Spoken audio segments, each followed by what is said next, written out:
So, good afternoon, everybody. How are energy levels doing this afternoon? Okay, so about 4 people are going to participate from the audience then. Okay, so I'll assume that everyone's energy levels will go up as this conversation progresses. Thanks, Shalini, for the introduction, and it's great to be here. Thank you to all the panelists for making it for this discussion.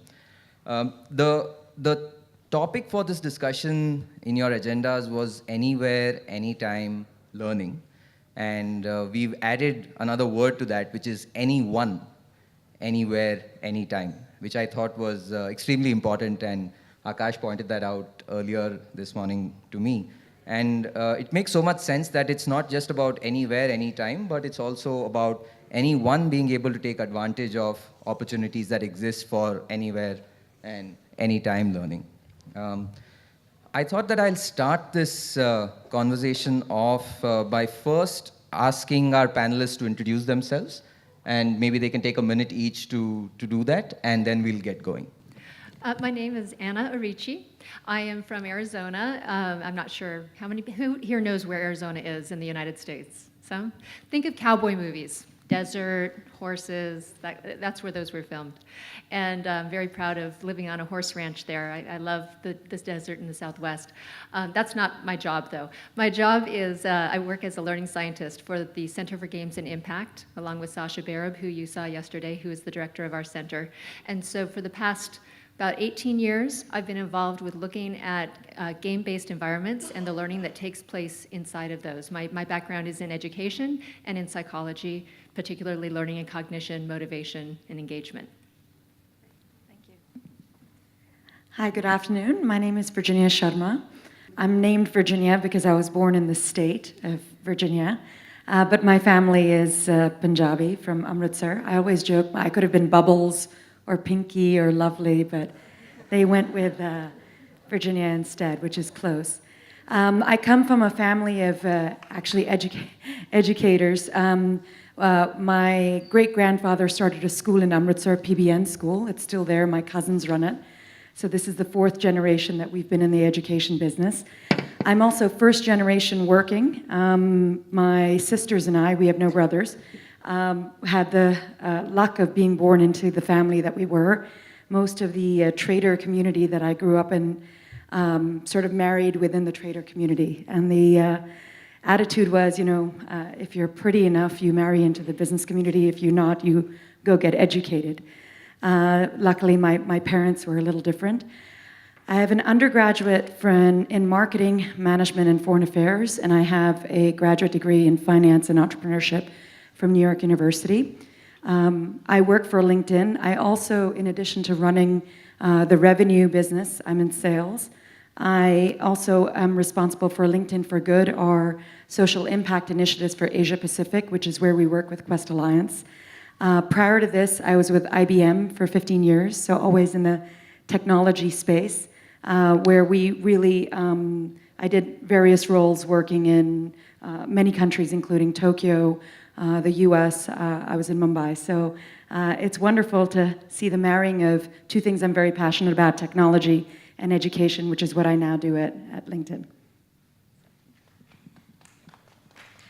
Good afternoon, everyone. My name is Pooja, and I work with Enable India as a program manager.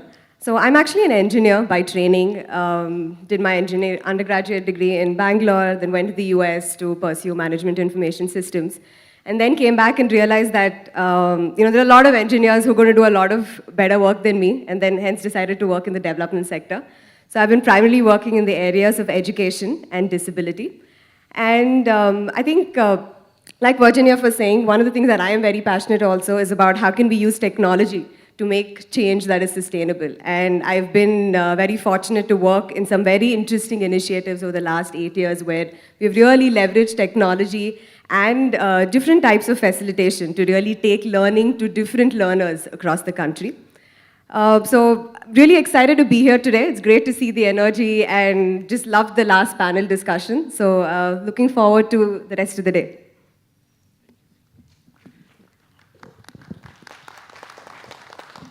So let me just quickly share with you what this auditorium means to me.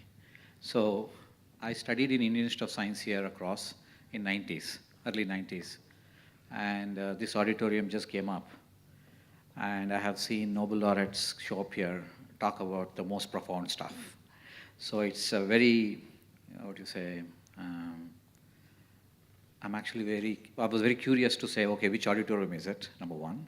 And then I was a little reluctant to get on, to say that. I used to show up here part-time and then run away back to the ground. So just to show up here itself is a big deal. So this auditorium carries that energy. So, and I saw that in the morning with so much of conversations around teachers as well as learning, very profound.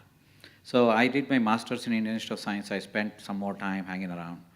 And then before that, I was my Bangalorean. I stayed here all my life. I never went out. I spent about 15 odd years with Intel Corporation. And from 2009 to 2015, I decided to volunteer for our identity program, Aadhaar. I ran the devices program for Aadhaar. And that was a different experience working for such a large system, especially with the government as well as the whole country, which is it's a very big country. So last 3 years now I'm engaged in working for another transformation initiative for education called EEC-STEP. We'll talk more about it as we go, but again, fantastic audience, fantastic sessions in the morning. Really love to be here in the morning. Thanks for that. And Jagdish, you've just made me a little bit more nervous about the Nobel laureates who may have preceded us on the stage. But we'll do our best. I wanted to start with talking a little bit about my own experience when it came to learning anywhere, anytime, and being anyone. And there are two contexts that I want to kind of put before you, which should hopefully lay the foundation for the rest of the conversations as well. So from the time I was 10 to the time I was 20, majority of my life was occupied by playing cricket. That was basically the reason for my existence at that time. And back then, there was no real access to technology. Technology was completely alien in general. There was no internet. Digital camera hadn't been invented yet. Internet hadn't really made it to the mainstream. Mobile phones didn't exist. And what that meant to me as a young cricketer, being in a fairly large and well-off city like Bangalore, was that the only access that I had to learn new things about the game, to improve my own practice, to better my physical fitness, or to learn from my peers from across the city but also around the world, didn't exist. The only opportunity that I had to learn was in my own peer group or in my own ground that I went to learn and practice and play. Looking back, if I had the kind of access to learning that exists today, who knows, maybe I wouldn't be sitting here and, maybe you'd be watching me on TV or something, but no, I'm kidding. So that was, as I was reflecting on this session, that was something that really struck me, that we went about doing what we did without really being able to reflect on it, without really being able to get feedback from our peers, without really being able to study other people's practices as well. So that was just one experience that I thought was relevant for this discussion. The second context that I wanted to share with you, which was completely the opposite of the cricket context, was distance running. So this is something that I took an interest in about 10 years ago or 12 years ago, when I first went to the Mumbai Marathon and did the 5-kilometer walk there, and I saw all these people, young and old, thin and fat, running 42 kilometers, and I was amazed. And I said, let me also try doing this. And that's where I really started on that journey. But the difference was there was such a huge amount of experience that was already available for me to access. There was a lot of proper training material that was available online. There were vibrant communities of practice that existed. There were lots of people willing to give back. And that really helped me achieve my goals and then go on to contribute myself as somebody with some amount of experience.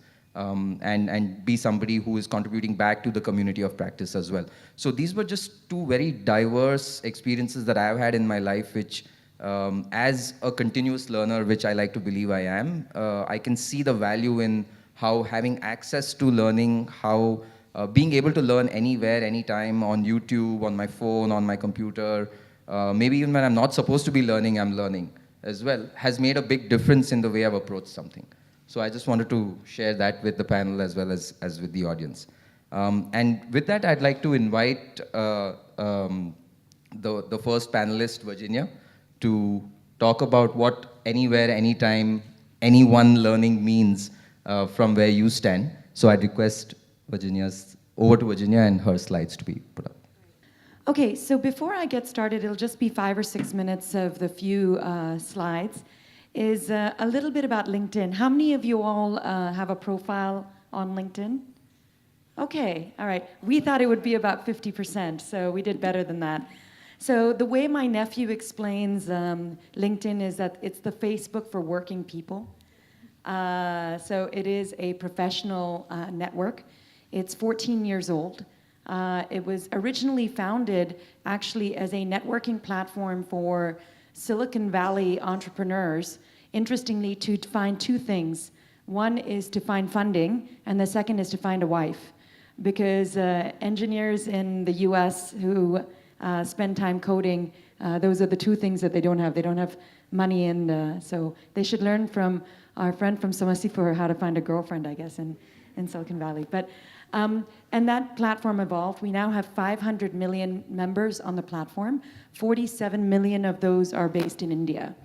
It is predominantly focused on white-collar workers, professional jobs. But one of the things that we're doing in India, our engineering team right here in Bangalore, is how do you reimagine LinkedIn for gray-skilled workers? So these are not blue-collar workers, but if you think about it as semi-skilled beauticians, customer service executives, BPO employees, food and beverage workers, guest relations at a hotel, nurses' assistants, right, ward boys and girls, these are sort of the gray skill. You can imagine that the platform will look very different for that population, and we're building that product here in India. The starting point of that product is building LinkedIn Lite, which is available on 2G phones, which was something that we launched last year. And we're partnering very closely with the government to figure out what does a grayscale platform look like. So that's on LinkedIn.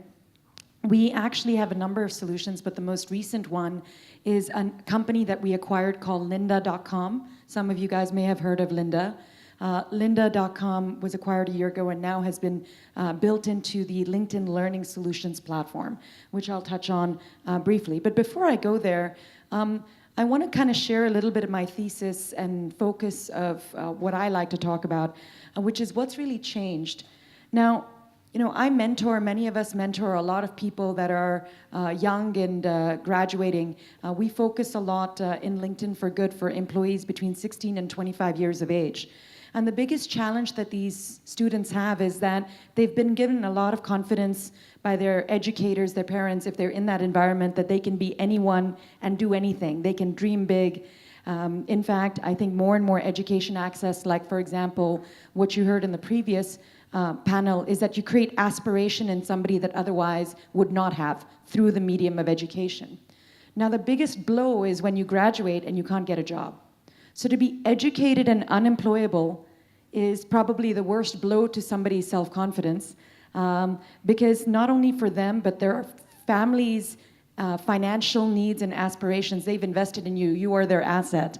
And to come out of that and not to be able to get that job that you were told that you would be able to get is quite a blow. So what you're finding is that the biggest challenge that we see is people who are getting an education but not able to get a job.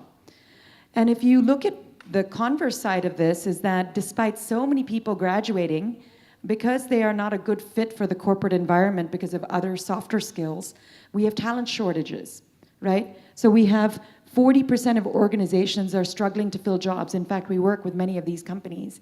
They tell us over and over again, they are really all competing for the same 20, 30% of people on LinkedIn, because the rest of them, are not who they want. So they really see it as a misfit of what they have and what they need. The second thing that is the biggest challenge actually is that the actual lifespan of your skills only lasts 5 years. So if you enter college and you've been given a curriculum, whether you're in a technical field or otherwise, in 5 years, the skills that you learn are obsolete. I'm not talking about foundational skills that you learn in primary school, but once you go to college. So what happens is that, maybe the developer language that was trendy 5 years ago may have been Perl, right? Or when I learned it, it was C++, right? And now it's Python. And by the time the next class graduates, it'll be a different language. So you basically, during the time that you're learning, you're already outdated as you go. The third thing that we're seeing is actually around core skills. By 2020, the core skills required to be successful, the way job descriptions, and I read a beautiful article today about how do you raise your son as a feminist. The reality is that these are called pink skills: empathy, multitasking, resilience. Many of the things that we associate as skills for women, women are taught now that they can be anything and they can become doctors, but we don't tell boys that they can become nurses or that they can actually do jobs that require their feminine energies. So what's happening is that the core skills have become masculine and feminine skills, and you need to teach both to people versus falling into vocational skills, right? So if this is the environment that we're having, what are we trying to also see that organizations are facing? So very quickly, the biggest problem with learning is that it's boring. So you start a course online and you find that it's not interesting and you stop it. The abandoned course levels are very, very high. 5 weeks, 6 weeks, not very many people complete that. The second is that what companies want and what is being taught in institutions or online, there's a mismatch. So companies believe that they have to anyway bring you in-house and teach you what they need to teach you, so it doesn't matter what the education background you are. So it's basically wasted education. The other thing is about availability. Many of these courses that happen tend to happen at times that are not available for people that maybe have 2 jobs, for example. I, for example, was a part-time MBA. I worked from 8 a.m. to 5:30 p.m. and I went to class from 6:30 to 9:30 p.m. Because that's the way our course was, and it took me 1.5 hours each way to get to my program. So my days would start at 6 and end at 11 p.m. for 4 years. So that becomes a very, very big challenge. Adoption, which is e-learning, is still a very kind of emerging science. And it's, we're going to talk a little bit more about what is really required to drive that cognitive ability of people to understand e-learning. And then, measurement, right, which is, it's very hard to validate. We find that, there's because of digital, you can measure everything, how many people have taken the course, how long they were in the modules, how can they get tested. What we found is that measurement becomes a challenge. So if this is what corporates are facing, they're also confronted with the requirements of the ever evolving, demanding digital native. If you look at, it was so wonderful to hear stories about people still having libraries and books. There are kids that don't even know how to turn pages because they're assuming that if you just touch it like this, the page will turn, right? So there's if you think about in the past, if people thought about changing, turning the page with your 2 fingers, if you think about it, your hand, then it became browser-based students that learned how to click with a mouse. Now it's which is still using your hand. Now we're down to 1 finger, which is using your finger, which is around swiping left and right? So even the way people absorb information or interact with technology has changed. So they're looking for high quality education. They want it to fit with the devices that they're using. They want it to be based on what are other people learning in their own network. I want to know what you're learning so that we can be competitive. So all of these things are very, very important to the students. I won't read it, but you can see what's up there. So when you look at this, what we see is that the answer is really blended learning, which is something that Quest really believes as well. And while business-based learning really is all about scheduled one-to-many, and it's really curriculum-based, right? The ability to become employable also requires you to take accountability for your self-learning, which is really about learner-centric. You have to learn what you want. If I think about the additional skills that I've learned after I've graduated, I've learned scuba diving and sailing and golf.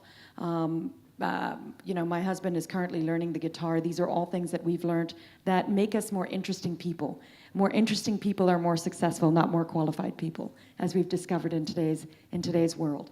So if this is what today's sort of blended learning looks like, what are we trying to do about it? You know, if our mission is around creating economic opportunity for the world's workforce, which we see about as 800 to 1 billion people, you know, the way we actually think about it is economic opportunity really translates to 3 things for us.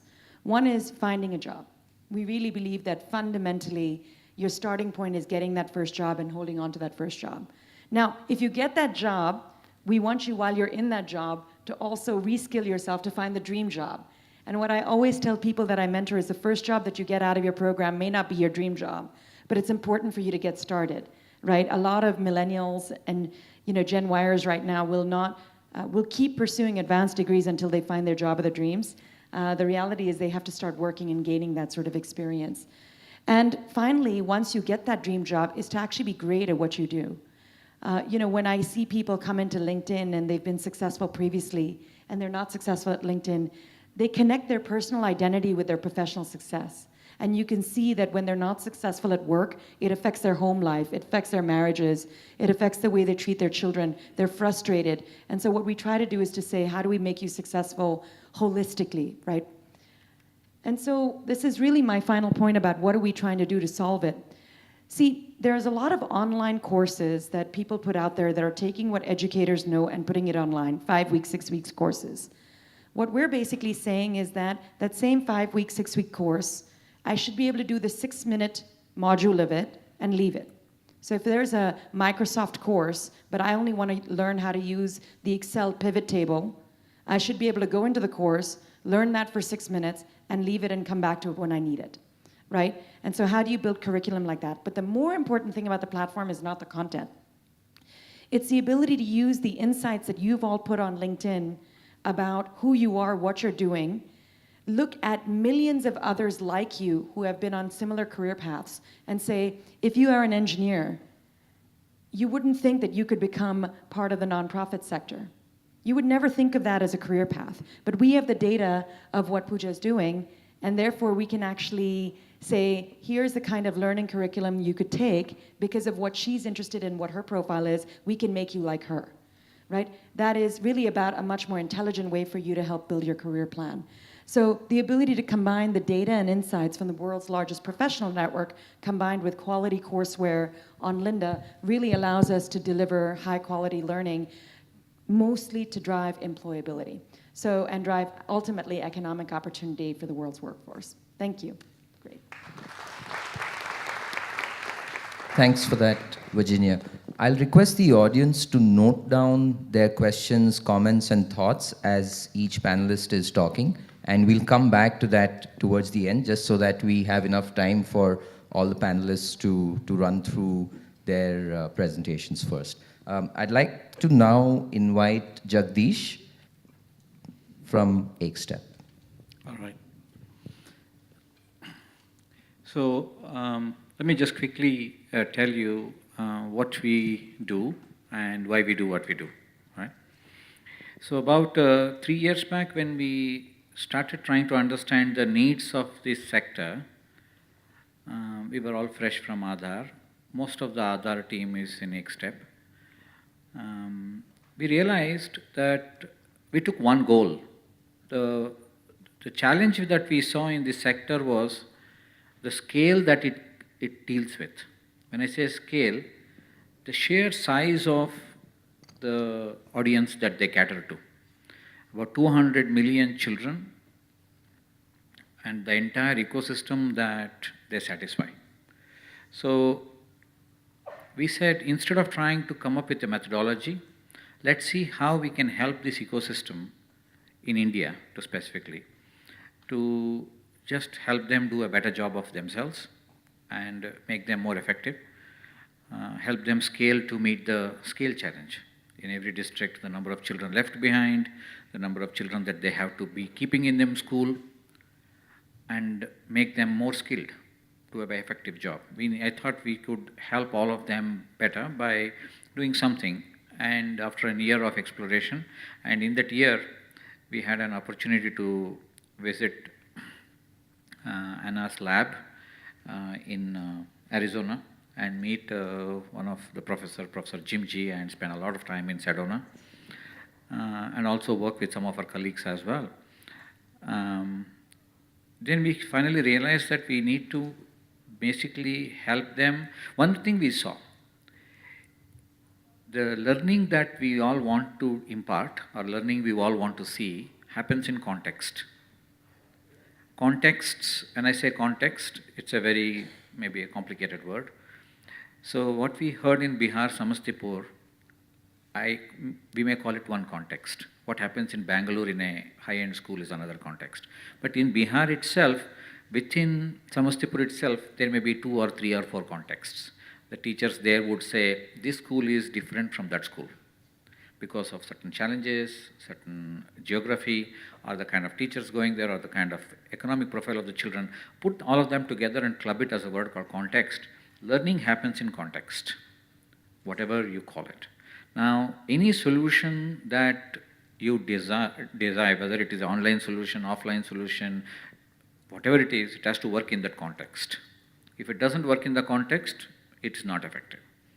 And it has to work for those who are involved in it. It has to be made by them who are involved in it. It has to be for them, not designed by somebody and almost like para-dropped into that ecosystem. Right? It should not be that. And second, also that if you see a context in the country, chances are that there are many situations which are of similar context. For example, in Karnataka, in Bangalore, the government schools, you may still, if you study the government school ecosystem in Bangalore, there may be 3 or 4 layers, right? Those who exist in well-to-do areas, those who exist in fringes and so on. But there are situations like that all over Karnataka, all over India. So what works for one should work for others. What works for one organization should possibly be available and useful to other organizations in similar context. So it should be able to share their learnings, it should be able to share their content, share their experience very seamlessly. That should happen, right? And so in order to achieve all of that, we came together and said, let's build what we call a platform that makes the scarcest of the resources mostly easily available. The scarcest, when I mention scarcest, let me give an example. When you think about navigation today, we don't think much but use Google Maps to find where we need to go, right? If you think Google Maps as an infrastructure, there's an infrastructure underneath. The GPS system that Google Maps uses becomes the infrastructure on which all of these are built. Whether you think about Apple Maps or Google Maps or any other map solution, there's an infrastructure that we don't get to see. The satellites that are roaming around and providing you the location of where you are. And that is the infrastructure on which everything is built. Eventually makes the job of navigation super easy. And we felt, can we become that infrastructure and help build that infrastructure for the country as a public good? The infrastructure of infrastructure. If you think about this kind of a system as an infrastructure which enables anywhere, anytime learning for anybody, there is an infrastructure underneath that. That infrastructure needs to be thought out in a very fundamental manner. For example, if you think about the SCERT syllabus, Bihar SCERT syllabus versus NCERT syllabus, there will be differences. If I say I will take the learnings from here and apply it elsewhere, there will be a lot of technical difficulties, right? How would you deal with that diversity? Now let us say if you want to talk about skills, again there you should have certain common nomenclature in the first place. If you don't have a common nomenclature, what you call a skill may be called another skill by somebody else. So in order for you to make sure that you have usefulness when you share it across, when somebody else finds your content or your learning, they see it in the right context. You should have this common language to start with. Starting from there, as Virginia pointed out, technology, we have it all. Looks like in India we have more than 330 million people have internet access, and we are growing, right? Now, chances are we will all have access to technology. Chances are that we will depend upon technology to learn. As Virginia again pointed out, our learning will expire. We need to renew. In order for us to scatter to the continuous learning needs, starting from literacy and numeracy, Pardon I heard the word unpad today morning. That's also one of the biggest challenge, and that's a very big challenge. In order for us to tell our children how to read a language, which is one of the fundamental goals, we have a very big challenge in front of learning outcomes, and that we have to recognize. The downstream impact of lack of early literacy and numeracy shows up across in all domains, right? Especially as they grow older, when they want to look for jobs, the number of challenges they encounter is unimaginable. And it's harder and harder to learn to read a language as they age, right? So these challenges are at scale. So what we have done is to develop a platform called XStep. In the last 1.5 to 2 years, many large partners have taken it and started using it. Pratham, for example, is launching a program in 5 states. Bangladesh as a country is adopting it. Andhra Pradesh Skill Development Corporation uses it to skill a large scale, they have a large scale system and they're using it there. And recently, Government of India launched a program called National Teacher Platform to skill teachers. And the XStep infrastructure would be used within the National Teacher Platform. So we are kind of working with all of the stakeholders to figure out what works for all of them. But one thing that I see is the diversity of needs, diversity of contexts, and the diversity of learning environments. This is our reality. And this happens at a scale of 200 million children and a lot more number of youth who need skills.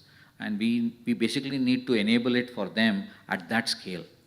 And that I think is a developing country challenge and is not India challenge, but we kind of urgently have to solve it, otherwise it will become a big issue for us. Thanks, Jagdish, for that, sharing that. And we'll circle back to some of these conversations once we're done with everyone. I'd like to now invite Anna to share your presentation. Yes.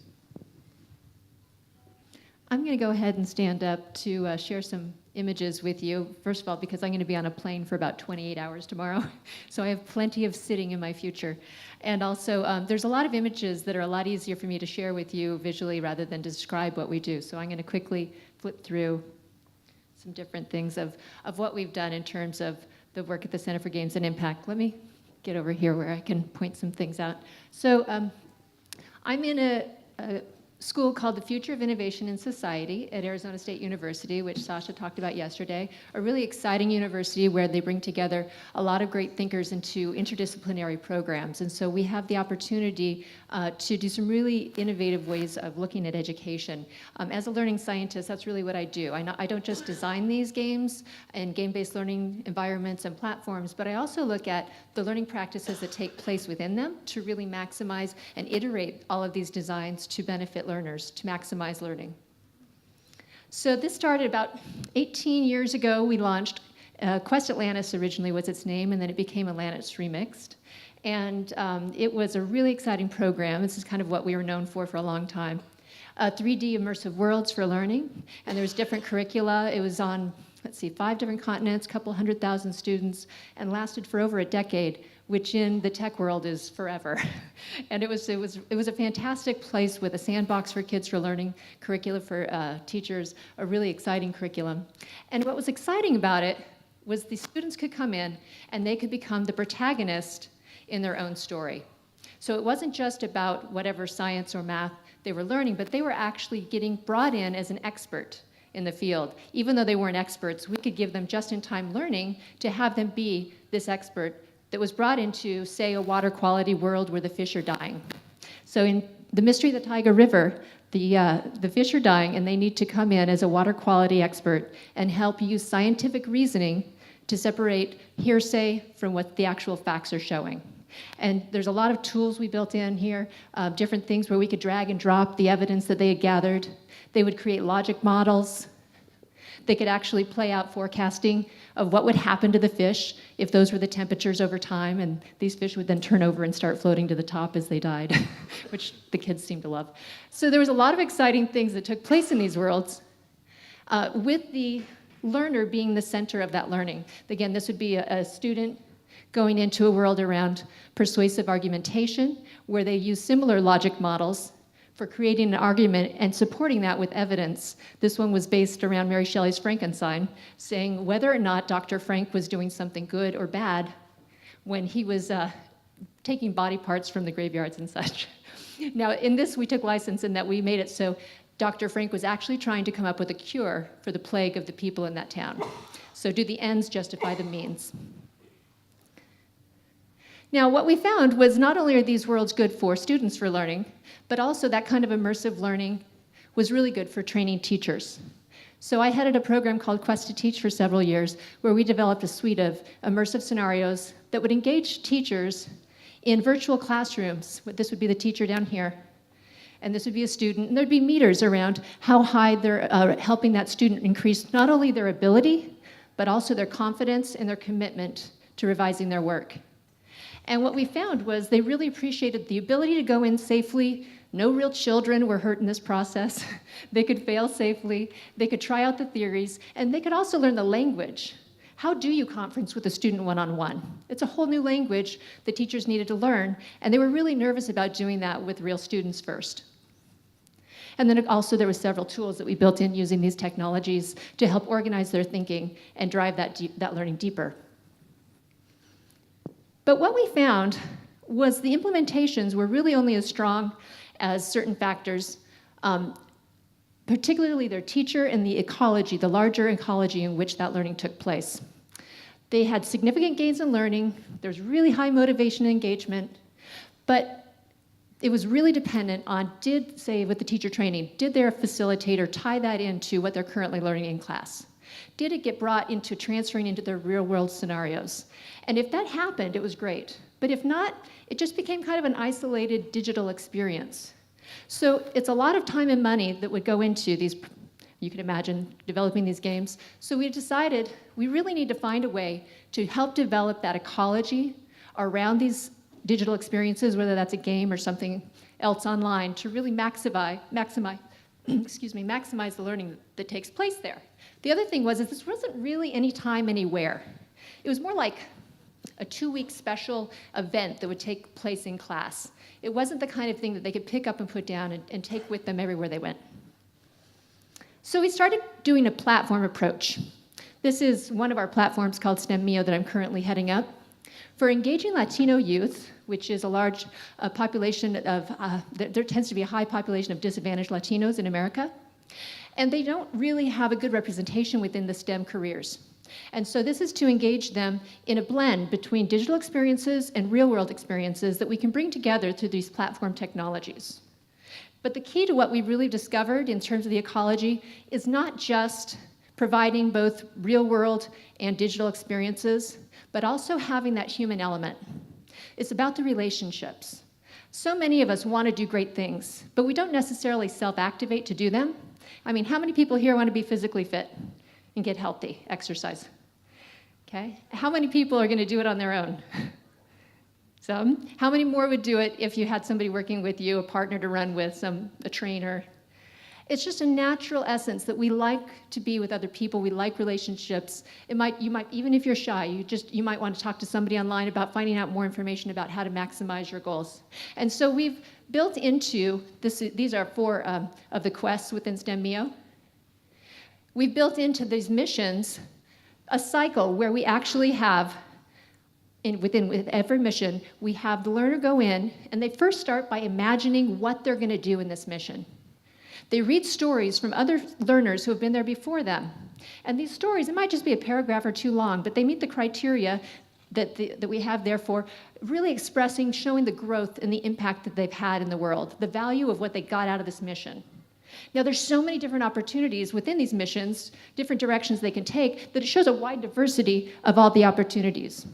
And then, after they've done that and connected with some of these stories, and some of those people might even become their mentors later, then they can start their own skills, their own training, their own learning. And after they do that, they demonstrate the value that they've learned by writing up their own story. That story then goes into the system as one of the stories that other people will read when they come in. So they have built-in mentorship and cycles where you connect with other people, you're inspired by what they do, you do your own creations and growing, and then you share that back in to mentor someone else. We've also done this with several, now that we've kind of built this over the last 2 years and such, we now can white label this and create many different experiences. So we have, for example, a digital literacy journey. I know Sasha's been talking with a lot of people about that. And within that, this would be, 4 of the quests. And then you go within this, and you have your different missions, and you have your imagine, grow, create, inspire again. And these are the different activities that you can pick up and put down anytime, anywhere. That it could last a minute, it could last an hour, it could go on for weeks, it could go on however long you want it to. And you really just get a chance to dive in and go to the extent that you want to go with this. Now, the really exciting thing about this is that once you have completed this and you are skilled, once you've, say you're doing something around digital literacy and you've completed the whole program, you now have the skills that you can share and mentor someone else. Within the My Life Labs marketplace, you can come in and you could be the champion to a whole group of learners to complete that same journey.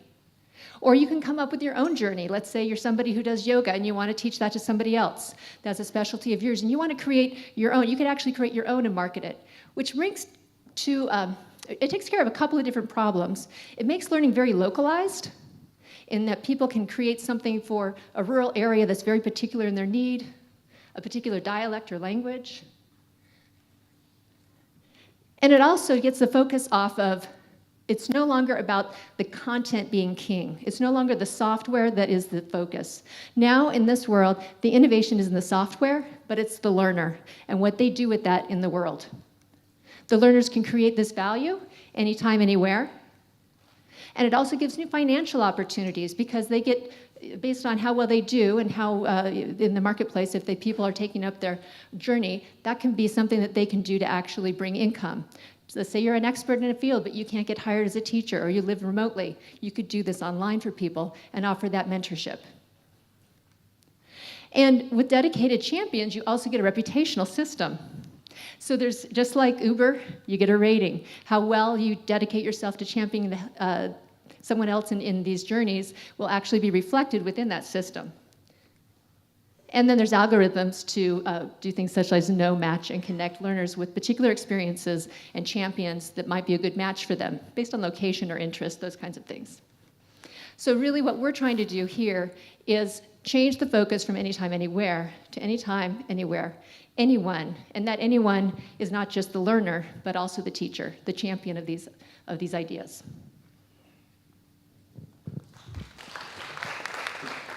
Great. Thanks for that, Anna. I'd like to now invite Pooja from Enable India, who will talk about this from a very different perspective than what we've visited in the last 3 panels. So. Thanks, Abhijit. So I want to quickly start off by introducing all of you to Enable India itself.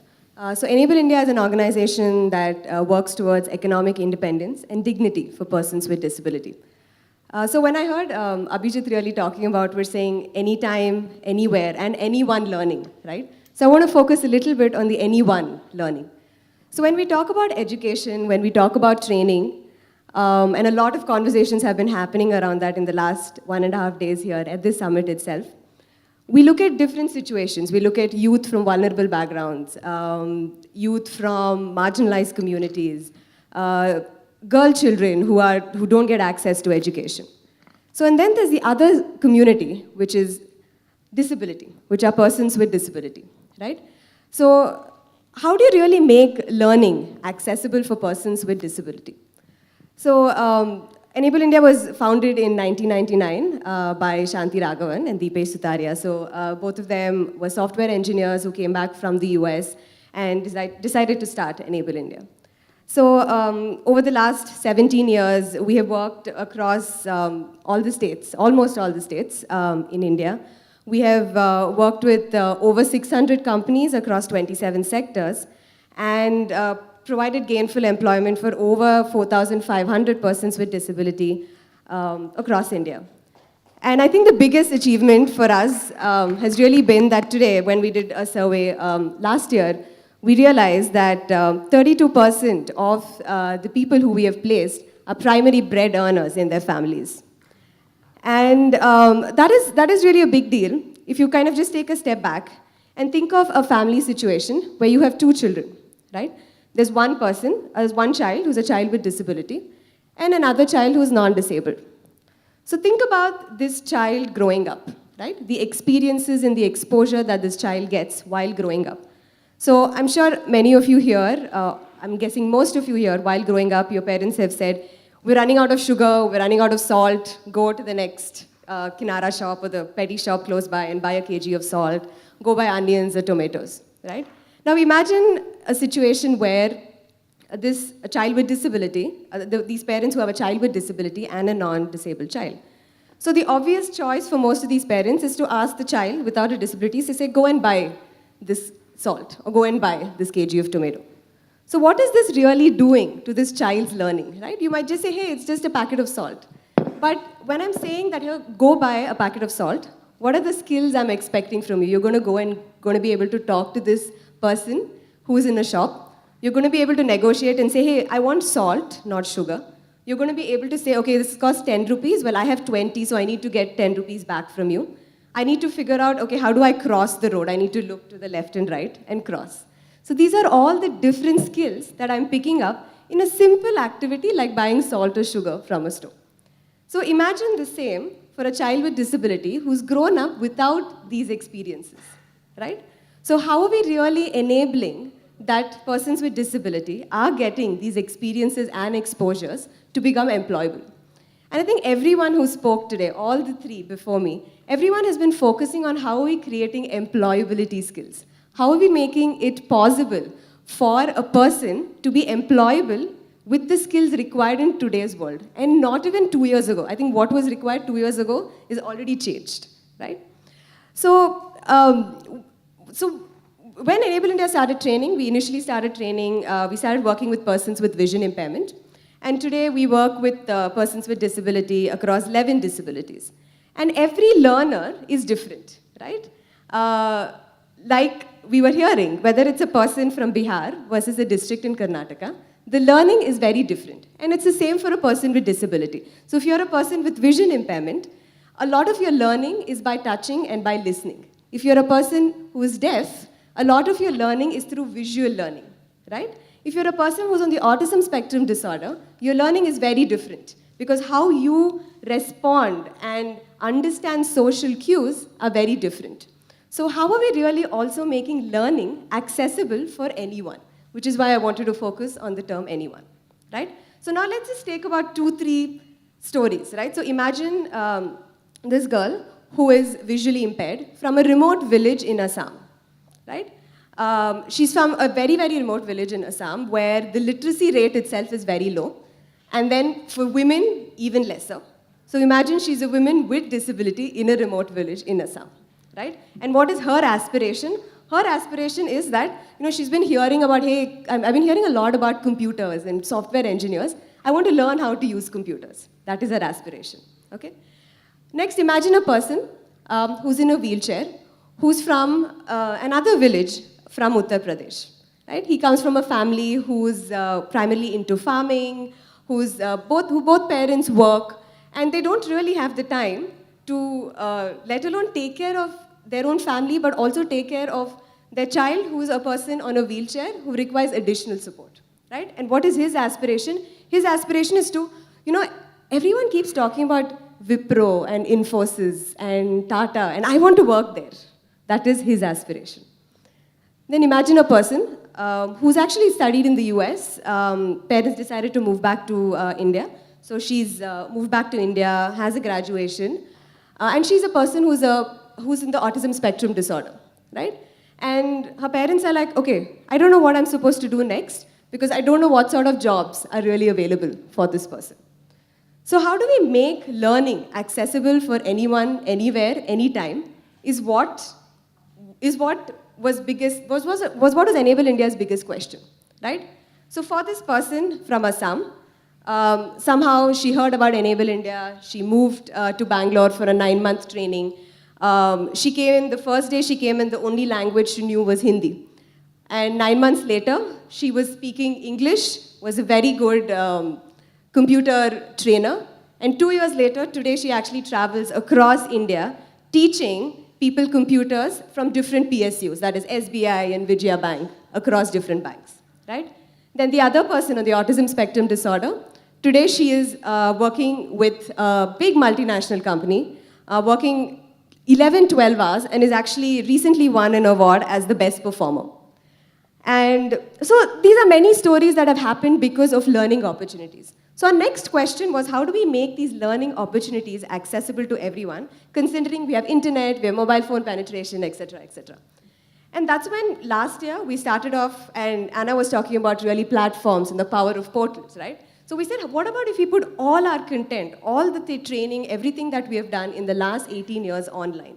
And that kind of gave birth to Enable Academy. So it's been about 14 months since Enable Academy has been online. So this has resources for persons with disability, volunteers, someone from here. I was talking to saying, hey, someone was asking me, I want to learn sign language. So I said, yeah, go on to Enable Academy. You can learn sign language in less than an hour, right? So this platform, just being online, we've had users, courses, people taking courses from over 222 locations across India in just a span of 14 months. And this is what anytime learning is, right? Because I might be in college, I might not have time to come to a training center, but I can still make learning accessible. Our next question for us was, okay, so tier 1, tier 2 cities, India has very good internet penetration, but what about the 68% of persons with disability who live in rural areas in India? How do we reach out to them? Yes, we do a lot of training, we work with a lot of NGOs who do this, a lot of amazing NGOs working across the country. So what we realize is India has one of the highest mobile phone penetrations in the world. So we said, can we use the mobile phone without internet to reach out to these 68%? We started in Karnataka, where, so it's very simple. So I, as a person from any rural district, gives a missed call to a number. I get a call back, and I get to listen to about 4 to 5 channels. Could be on employment opportunities, workplace solutions, different learning solutions. So it's like an IVR system, an interact voice response system. So I listen to it, and then it works just like Facebook. So hey, I really like this post. I like it, and you know what? I want to share it with my friend, who's another person with physical disability, who I think can really benefit. So I can share it with that person. Then you know what? I also want to share something. So we have the share post option in Facebook, where I then share what I want to, which gets published to the larger community. So I think I just would like to conclude by saying that I think anytime, anywhere, anyone learning is something everyone is talking about today. And I think if we can really look at anyone a little more strongly, right? Because a lot of these portals are accessible through internet. So, and everyone now is talking about the mobile phone revolution. How can we make it accessible through mobile phones? How can we make it accessible through people? Because no matter how much we have online learning and through the phone learning, the role of a teacher or a facilitator can never be lost. And I'm sure if I ask each one of you here, you'll have one teacher that you remember from your school, right? The same way, how are we making learning accessible even for all these amazing teachers and facilitators across the country and across the globe? So yeah, thank you. Thanks a lot for that, Pooja. And this is also something that we've been focusing on at Quest in terms of the anyone as well. And that's a good cue for me to plug the Learner Journal again. So if you go and take a look at the Learner, you'll see that there are different kinds of people that we've depicted as the learner, because learning never stops. And I think that's a theme that's been running through the last day and a half. We are now at 1:02, and we stand between you and lunch. So I had a whole bunch of questions that I've been noting down for the panelists. We could have maybe been speaking about this for the next hour more. So what I'm going to do is maybe open up the floor for questions from the audience, and I'll try to sneak in 1 or 2 of my questions as well as we go along, if Shalini lets me. So maybe we can start with any reactions, questions, comments from the audience.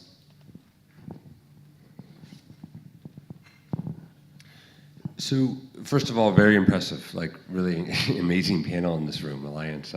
You brought really great people doing some amazing work. So I was really humbled and impressed and enthused by the optimism. I talked a little bit with you before in terms of EC and the platform and what they're doing, and I just was able to go on and learn a little bit more. And you had indicated that your current emphasis is really on ecosystem building, not so much on technology building. And can you just talk a little bit about that? Because to me, it's really fascinating kind of what brought you to why that's your focus, and what's that looking like right now? Okay. So the question, if I can repeat for all of you, the question was, what's the role of ecosystem on the platform? And I want to go back to one of the things I noted.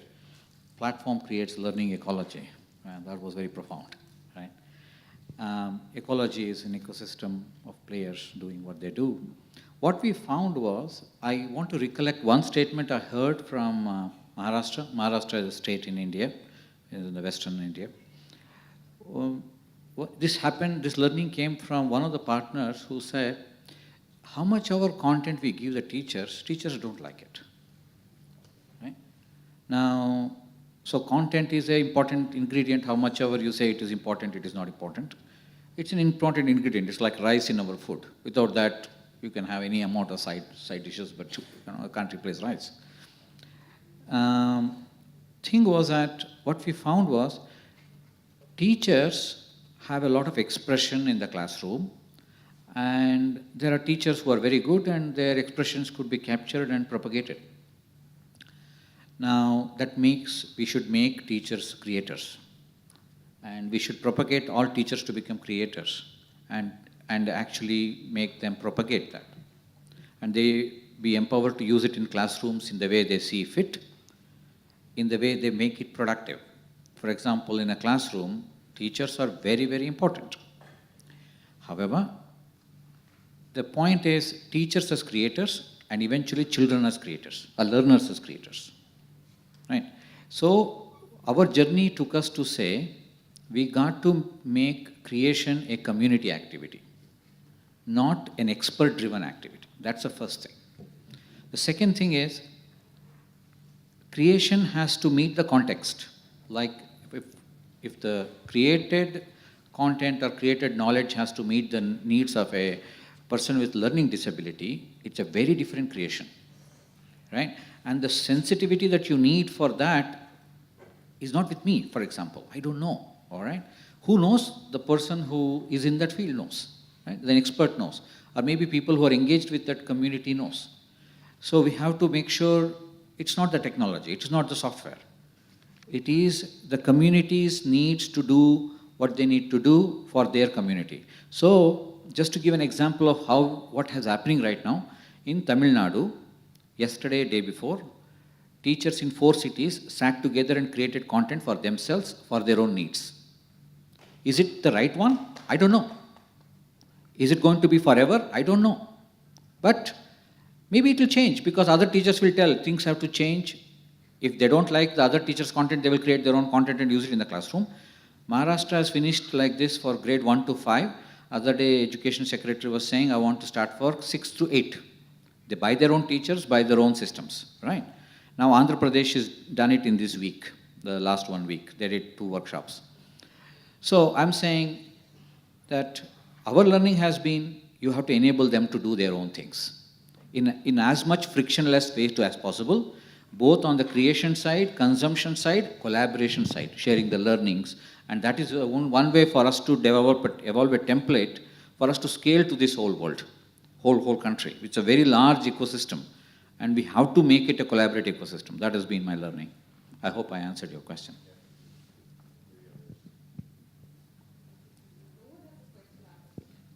We have a question.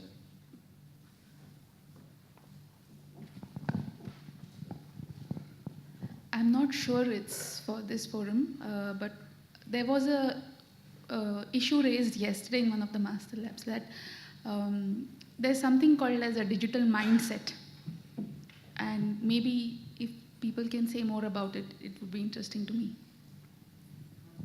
Okay, that's a pretty open-ended comment. So if people have any experiences on that, invite you to share. So I can give a little bit of perspective of what we're seeing in terms of the professional digital mindset. So one of the things that's happened in terms of the way we process information is that there's actually too much information, right? So if you think about, you provide a platform, you create an ecology around people creating content, you empower them to create that content, and then suddenly you go down, you suddenly realize there's too much content, right? And so two things happen to people when there's too much content. Either your brain does not even see it, right? So if you think about when you're reading the news, there's a $1.5 billion industry on digital advertising. And if I was to ask you the last time you remember a banner ad in an article, you may not even remember seeing them. But on average, every one of the articles that you're reading online has 2-3 banners in it. You probably don't even remember that they were there. You've skimmed over that.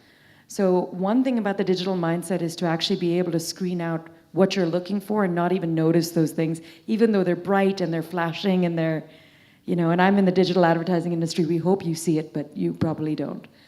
The second thing that happens is that there's the ability to want to, the simplest way is around, I want to know what my network, and I will take what my network is reading or recommending at more face value in terms of their own ratings than any official guideline around a curriculum, right? So you can actually lay out a curriculum that says you should first do this course, then this course, then this course, and therefore you'll get this job.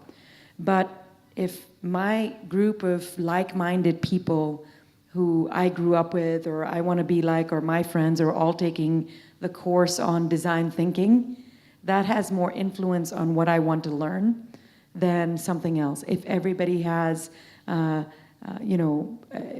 particular inclination to a particular type of device in which they absorb that information or platform, I'm going to go towards that. So on one hand, my brain filters out things that I don't want to see. On the other hand, I want to do what everybody's doing because of this notion of fear of missing out, FOMO. So those are the two things that we're observing in terms of a social network of what's really happening. The third thing is that people want you to know what they're doing. If I take a course or if I've learned something, I want you to know that I've taken that course. So there's this gratification or this vanity to want your name out there to say, this is what we've taken. So one of the features that we're seeing in LinkedIn is when you take a course, the immediate thing is, can I immediately have it published on LinkedIn that I've taken this course, right? And then I want to see how many other people in my network appreciate the fact that I've taken this. So instant gratification, the ability to kind of do that. Those are the few things that we've seen on the platform in terms of behavior. But she's sort of the doctor in this, so I'll kind of defer to her. Well, I think we've always seen a little bit of resistance to anything new, to any kind of change. And, back in the 50s, everyone thought television would be the downfall of society, right? And then the internet and all the fears that came with that. When we started with video games in the classroom, there was a lot of people saying, why would you do that? We're trying to get our son and daughter off of video games. And it's really about showing the value of if you do it correctly, if you do it right, if it's done in a way where it's bringing about positive change and outcomes. And so as people saw that these kids weren't in video games shooting things, but they were actually going on learning missions, and it's almost like a virtual field trip to a place that they could never even visit in the real world. They began to see the value of that. So a lot of it is about learning, communicating, bringing in those people who have questions and letting them see. A lot of it's just about not understanding it. And a lot of it's about relationship building and community building. The more people, like you were saying, actually all three of you talked about community quite richly. The more communities we have involved around this, the more people can start to see the good that comes from these innovations. And we need to channel towards the good things, because there are a lot of negatives that come with innovation as well. It opens up a lot of negative pathways, and so it's important for us to set limits, to set boundaries, to elevate up those things that are doing good change in the world. Great, thank you. I wanted to share one of our colleagues' perspective, called Professor Jim G. Digital, I was in a walk with Professor Jim G in a nice forest next to his house, and he kind of shared this perspective about digital in India and digital in developing countries. The fact of the matter is, this question is, well, you mentioned it may not be relevant or maybe not. It's a very important question. Sometimes we believe, within this room, I can tell you, you might have 5 to 10 mindsets about how you want to embrace technology and what you think is its value to your eventual outcomes that you want to deliver. Professor Jimji made an interesting comment. The digital saturation and the behaviors associated with it versus what you see in India. And I want to give you a context. So both of them spoke of are at one level of the society. But I saw one, there is a town called Puttaparthi in Andhra Pradesh, close by. I saw a behavior of a teacher, and I want to describe that to you. The teacher was talking about tsunami in the classroom, and it was an indirect observation. It's not like I was standing right there. I was there, but I was not there. And children were not getting it. Children in the village were trying to imagine the wave of a 30-foot wave, sea wave, but they have not seen sea. They have not seen a river. They have a lake which is dry close by, and the best wave they have seen is 1 foot, half a foot wave whenever winds are very high. That's all they have seen. And this teacher went on and on talking about what happened in Chennai and all the buildings came and went and all of that, and children are like really not getting it. And he drew it on the board and finally pulled out his phone, gotten onto internet, gotten to a video and said, this is tsunami, and that was just a moment to see. The fact that a water wave that came so big and took away, he showed the Bangkok video, which is very viral on the net. He showed that and said, this is a tsunami, but something like this happened close to us. That was the moment. And so if you see the value of digital and its impact, and otherwise the mindsets that we see at all levels, and it's very contextual, super contextual. Thanks, Jagdish. I'm getting timeout signs from our team, but I'm going to take the liberty for another 5 minutes, please, because we started late. I have a question. So all of us here on the stage seem to be digital evangelists. We're talking with great optimism about the possibilities. I wanted to get your thoughts on where the traditional classroom sits in this context, and how do the two coexist? What is the role for the traditional classroom or for traditional learning spaces as we move into a more digital world? So I'd invite any of you to share your thoughts on that. I can just share like my perspective on this. And I think this is a question that everyone has nowadays, right? What is really the role of the traditional education system or the traditional teacher when everything is digital and everything digital is associated with being more cool, right? So I think what digital learning has done is really just opened up many, many platforms for all of us. And I think in terms of the role of the teacher and the facilitator, I think it's just enhanced the way they can teach now in a traditional classroom or in a digital classroom. So I'll just make the comment around vocational training. You know, when we go into training centers, like I don't know if you've been to an ILFS training center, one of the things, for example, that they teach in a physical training space is standing on your feet for 8 hours. Because in the real world, you can learn how to use the cash register, and you can learn those online skills of how to actually do inventory and think about these things working in a particular retail store, let's say a department store. But the physical experience of standing on your feet, which is what the job is, you only learn in a physical space. Likewise, when they teach these nurses' assistants how to be confident when they walk into a particular patient's room, right? That's a physical explanation. So there is, if you look at an ILFS center, they'll have online modules that are standardized across all the 400 centers, and we partner closely with them. But in the physical room, why do you have to teach someone confidence? See, if I'm sick and I'm lying down, and I'm looking at someone standing, if that person is nervous or anxious or disheveled, I don't trust them with my health, right? First of all, they look young anyway. So how do you actually build these physical training? Only a physical trainer can teach you how to stand with confidence and be in charge of a situation where someone in front of you is lying and sick and you're about to poke them with a needle. You can't teach that online. So my stance is that, you know, this blended learning has to happen, because to actually be successful, we talk about being successful and feeling successful, right? Being successful at a test online gives you 90%, 80%. When you're in a workplace, you know you're failing every day, right? Because you'll get an angry customer, an angry boss. You won't be able to do the accounts right. That chips away at you. So what a physical training room or a classroom does is the ability to deal with those situations. You know, they talk about life skills and all that. That's separate. Even parents have a responsibility. But the ability to both be and feel successful comes from the blended learning. So. Abhijit, I just want to quickly share a perspective. I think this digital replacing classroom, we simply have to erase that discussion. Simply take it away, right? Just because I use SMS, do I stop talking? Right? Teachers are real heroes, and we have to just celebrate this whole idea. And second, continue that interaction to say digital is a supplemental mechanism. At one point, we kind of go deep into saying, will it not? Well, it's a supplemental tool, right? It can enhance certain learning. It can make it convenient in certain places. That's about it. The social interactions that happen in a classroom is just too invaluable.